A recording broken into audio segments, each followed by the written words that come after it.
Hello students. जैसा कि हम पिछले वीडियो में पढ़ रहे थे एनवायरमेंटल एजुकेशन, तो इसको हम कंटिन्यू करेंगे अभी। पिछले क्लास में हमने देखा था एनवायरमेंटल एजुकेशन क्या होता है, एनवायरनमेंट क्या होता है, पोल्यूशन के बारे में पढ़े थे, पोल्यूटेंट के बारे में पढ़े थे और इकोसिस्टम के बारे में पढ़े थे। आज हम उसको कंटिन्यू करेंगे और आगे का जो भी टॉपिक बचा हुआ है उसको हम आज समाप्त करेंगे। तो आइए शुरू करते हैं वीडियो।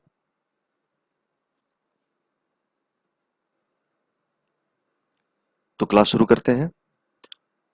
देखेंगे आज पहले वेस्ट। वेस्ट यानी कि अपशिष्ट। शुद्ध हिंदी में इसको कहते हैं अपशिष्ट, और हम आमतौर पे चालू भाषा में इसको क्या बोलते हैं? इसको बोलते हैं कचरा। तो वेस्ट, वेस्ट और वेस्ट्स आर अनवांटेड और अनयूजेबल मटेरियल्स। यानी कि वेस्ट जो होता है वो अनवांटेड और अनयूजेबल मटेरियल होता है। Waste is any substance which is discarded after primary use or is worthless, defective and of no use।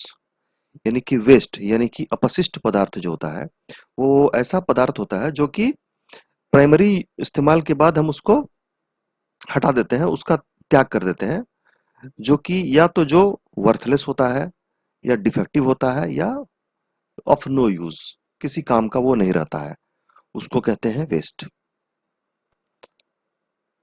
अब देखते हैं टाइप्स ऑफ वेस्ट। तो चार प्रकार का वेस्ट होता है: solid waste, liquid waste, gaseous waste और हैजार्डस वेस्ट। तो सॉलिड वेस्ट में क्या क्या आता है? सॉलिड वेस्ट यानी कि ठोस अपशिष्ट। इसमें आता है ग्लास यानी कांच, scrap metal, plastic, tyre, latex paint, furniture and toys, appliances यानी उपकरण, व्हीकल्स, एम्प्टी कैंस, ये सॉलिड वेस्ट में आते हैं। लिक्विड वेस्ट यानी कि तरल अपशिष्ट, इसमें आता है manure, waste oil, waste water. Gaseous waste यानी कि गैसीय अपशिष्ट। गैसियस वेस्ट क्या होता है? A waste product in the form of gas resulting from various human activities such as manufacturing, processing, material consumption और बायोलॉजिकल प्रोसेसेस। तो गैसियस वेस्ट एक वेस्ट प्रोडक्ट है जो कि गैस के फॉर्म में होता है, और ये कहाँ से आता है? ये आता है मैन्युफैक्चरिंग से, प्रोसेसिंग यूनिट से आता है, और मटेरियल कंजम्पशन से भी ये वेस्ट निकलता है, और बायोलॉजिकल प्रोसेसेस से भी गैसियस वेस्ट का उत्सर्जन होता है। हैजार्डस वेस्ट यानी कि खतरनाक अपशिष्ट, जोखिम भरा अपशिष्ट। तो ये होते हैं ओल्ड फायर एक्सटिंग्विशर्स यानी पुराने अग्निशामक यंत्र, ओल्ड प्रोपेन टैंक्स, पुराने प्रोपेन टैंक जो होते हैं, पेस्टिसाइड्स, कीटनाशक, मरकरी कंटेनिंग इक्विपमेंट्स यानी पारा युक्त इक्विपमेंट्स, उपकरण। तो ये टाइप्स ऑफ वेस्ट होते हैं। अब देखते हैं 3 M's के बारे में। 3 M जापानी वर्ड है जो एम से शुरू होता है। पहला है मुडा, उसके बाद है मुरी, उसके बाद है मुरा।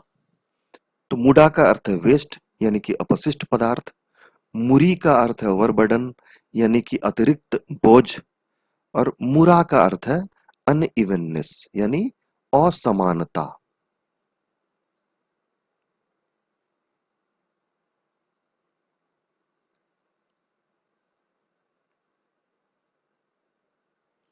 एनर्जी कंजर्वेशन, ऊर्जा संरक्षण। Energy conservation refers to reducing energy consumption through various means। ऊर्जा संरक्षण का तात्पर्य विभिन्न माध्यमों से ऊर्जा की खपत को कम करना है।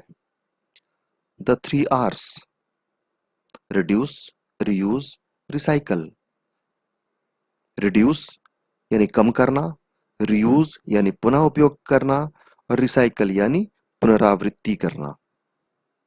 देखते हैं ग्लोबल वार्मिंग क्या होता है।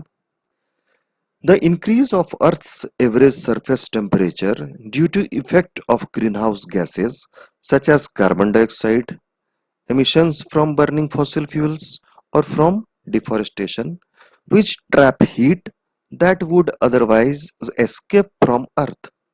This is a type of greenhouse effect. Global warming के बारे में अगर हम बात करें तो धरती के वातावरण के तापमान में लगातार हो रही विश्वव्यापी बढ़ोतरी को ग्लोबल वार्मिंग कहा जाता है। हमारी धरती सूर्य की किरणों से ऊष्मा प्राप्त करती है। ये किरणें वायुमंडल से गुजरती हुई धरती की सतह से टकराती है और फिर वहीं से परावर्तित होकर पुनः लौट जाती है। धरती का वायुमंडल कई गैसों से मिलकर बना है, जिनमें कुछ ग्रीनहाउस गैसें भी शामिल होती हैं। इनमें से अधिकांश धरती के ऊपर एक प्रकार से एक प्राकृतिक आवरण बना लेती है, जो लौटती किरणों के एक हिस्से को रोक लेता है और इस प्रकार धरती के वातावरण को गर्म बनाए रखता है। गौरतलब है कि मनुष्यों, प्राणियों और पौधों के जीवित रहने के लिए कम से कम 16 डिग्री सेल्सियस तापमान आवश्यक होता है। वैज्ञानिकों का मानना है कि ग्रीनहाउस गैसों में बढ़ोतरी होने पर यह जो आवरण होता है और भी सघन या मोटा हो जाता है। ऐसे में यह आवरण सूर्य की अधिक किरणों को रोकने लगता है और फिर यहीं से शुरू हो जाते हैं ग्लोबल वार्मिंग के दुष्प्रभाव।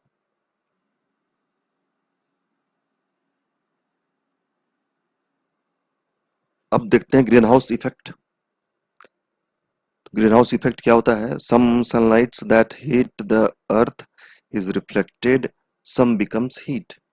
उसके बाद क्या है? Carbon dioxide and other gases in the atmosphere trap heat, keeping the earth warm. तो ग्रीन हाउस इफेक्ट यानी कि हरित ग्रह प्रभाव बोलते हैं इसको। ये एक प्राकृतिक प्रक्रिया है, नेचुरल प्रोसेस है, जिसके द्वारा क्या होता है कि किसी ग्रह या उपग्रह के वातावरण में मौजूद कुछ गैसें वातावरण के तापमान को अपेक्षाकृत अधिक कर देती हैं, यानी कि तापमान को बढ़ा देती हैं। इन ग्रीनहाउस गैसों में कार्बन डाइऑक्साइड, जलवाष्प, मीथेन, नाइट्रस ऑक्साइड, क्लोरोफ्लोरोकार्बन इत्यादि शामिल होते हैं। ये देखिए ग्रीनहाउस गैसेस हैं, वाटर वेपर यानी कि जलवाष्प, carbon dioxide, methane, nitrous oxide और ओजोन O3।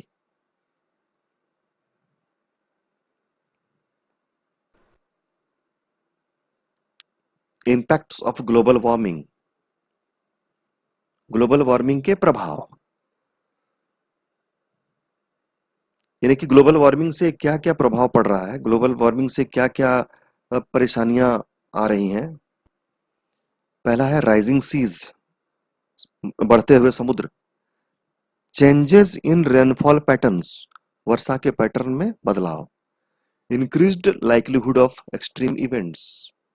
एक्सट्रीम इवेंट्स यानी कि फ्लड, हरिकेन एटसेट्रा, यानी कि चरम घटनाएं जैसे कि बाढ़, फिर चक्रवात इत्यादि, इनमें वृद्धि की संभावना अधिक होती है।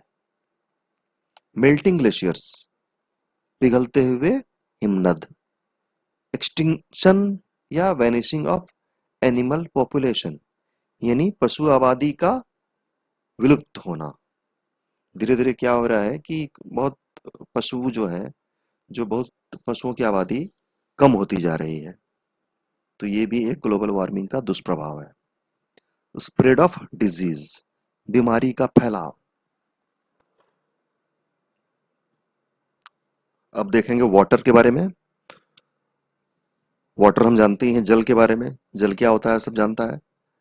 तो हम दो प्रकार के वाटर का बात करेंगे, सरफेस वाटर और ग्राउंड वाटर। सरफेस वाटर यानी कि भूमि के सतह पे जो पानी होता है, जल होता है, उसको सरफेस वाटर बोलते हैं। और ग्राउंड वाटर यानी कि जमीन के अंदर जो पानी होता है, उसको ग्राउंड वाटर बोलते हैं।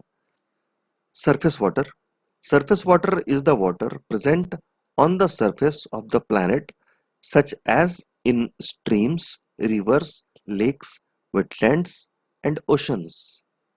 यानी सरफेस वाटर जो होता है वो किसी प्लैनेट के सरफेस पे पाया जाने वाला पानी होता है, जल होता है।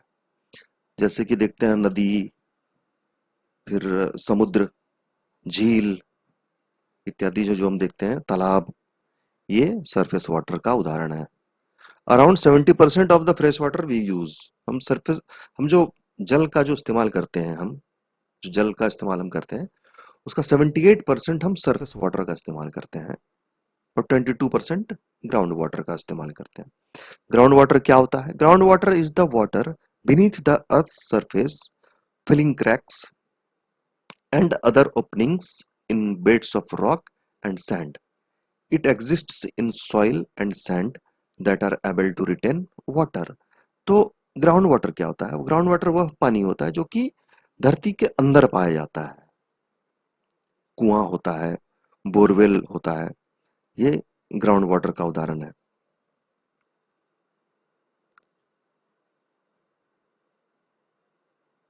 लगभग 22% हम जो पानी जो हम यूज करते हैं उसका लगभग 22% हम ग्राउंड वाटर का यूज करते हैं और 78% सरफेस वाटर का हम इस्तेमाल करते हैं।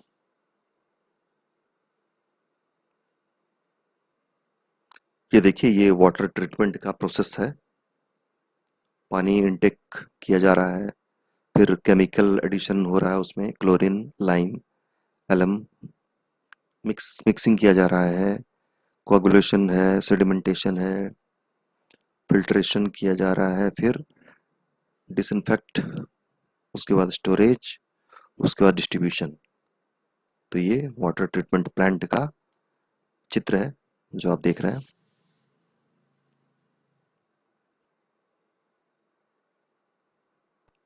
वाटर कंजर्वेशन यानी कि जल संरक्षण। Water conservation means protecting water from pollution and being wasted. It is important because plants, animals and humans all need water to survive. जल संरक्षण का अर्थ है पानी को प्रदूषण और बर्बादी से बचाना। जल संरक्षण क्यों महत्वपूर्ण है? इसीलिए महत्वपूर्ण है क्योंकि पौधों या जानवरों या मनुष्यों को जीवित रहने के लिए जल की आवश्यकता होती है। रेन वाटर हार्वेस्टिंग यानी वर्षा जल संचयन। Rain water harvesting is the accumulation and storage of rainwater for reuse. वर्षा जल संचयन पुनः उपयोग के लिए वर्षा जल का संचय और भंडारण है। Rainwater can be collected from rivers or roof, and in many places the water collected is redirected to a deep pit, well, shaft or borehole or a reservoir. वर्षा जल को नदियों इत्यादि से एकत्र किया जा सकता है और कई स्थानों पर एकत्र किए गए पानी को एक गहरे गड्ढे या जलाशय में उसको रिडायरेक्ट कर दिया जाता है और उसको ट्रीटमेंट करके आप ड्रिंकिंग वाटर के रूप में इस्तेमाल कर सकते हैं या फिर उसको एग्रीकल्चर में इस्तेमाल कर सकते हैं, इंडस्ट्री में इस्तेमाल कर सकते हैं। जैसे कि नीचे आप देख सकते हैं लिखा हुआ है application of rain water harvesting, यानी कि वर्षा जल संचयन के उपयोग कहाँ कहाँ है? एग्रीकल्चर में है, कृषि में है, डोमेस्टिक यूज में है, घरेलू उपयोग में है या इंडस्ट्री में है, उद्योग में है। तो इस प्रकार हमारा ये जो चैप्टर है एनवायरमेंटल एजुकेशन वो आज समाप्त होता है। अगला वीडियो लेकर मैं फिर हाजिर होऊंगा, तब तक के लिए थैंक यू।